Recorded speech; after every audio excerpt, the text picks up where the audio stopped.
Government leaders in the region and elsewhere in the world have been monitoring this election closely. They've watched India use recent economic growth to expand military spending. Its $47.4 billion defense budget is now the 9th largest in the world. The country imports more weapons than any other nation. Indian leaders have started building up their naval capabilities, marking a change in their national security policy. They have 3 aircraft carriers, and they're also developing a nuclear-powered submarine capable of carrying nuclear warheads. At the same time, China is expanding its reach in the Indian Ocean, an important trade route. The Chinese have financed the construction of a series of ports that almost encircle India. They're sometimes referred to as the String of Pearls. India has grown in China's shadow, but now that it's catching up, many are wondering how these Asian powers will coexist in the future. Now, for more insight, let's turn to Anit Mukherjee in Singapore. He's an expert on security in South Asia. Anit, thank you very much for your time.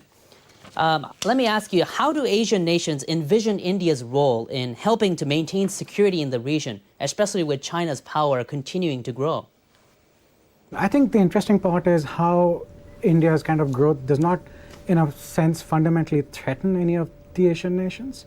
And so the big question to ask is, why does India's growth not threaten others, and the growth of looking at Beijing does? And I think here's where an interesting answer is probably because India's growth increase in its power is seen as benign. And in this, I think India is also taking a long-term view of saying, A, it's not going to ally with any country to oppose any kind of third country. India's options is pretty clear. It is clear upon its intent to keep Asia free of domination by any one country. How do you think India could act as a counterbalance to China? Competition with China isn't inevitable, and it isn't even kind of desirable. I think India wants to work in a way to restrain Chinese aggressive behavior, but it will not do so in a way to overtly ally with an alliance partner, so as to speak. So I don't think, if the assumption is India will automatically counterbalance, I think the question is balance what? And here's where it's important to look at Chinese behavior. If they come across as aggressive, as threatening, as at times it does come to be, then India will work with other partners in the region, including the United States, with Japan, with Vietnam, Australia, to prevent, again, as I said, a domination of Asia by any one country. What do you think is India's end goal with respect to its military buildup? If you see India, its basic end goal is economic development. It's got a huge kind of population, it's a diverse population, it's really poor.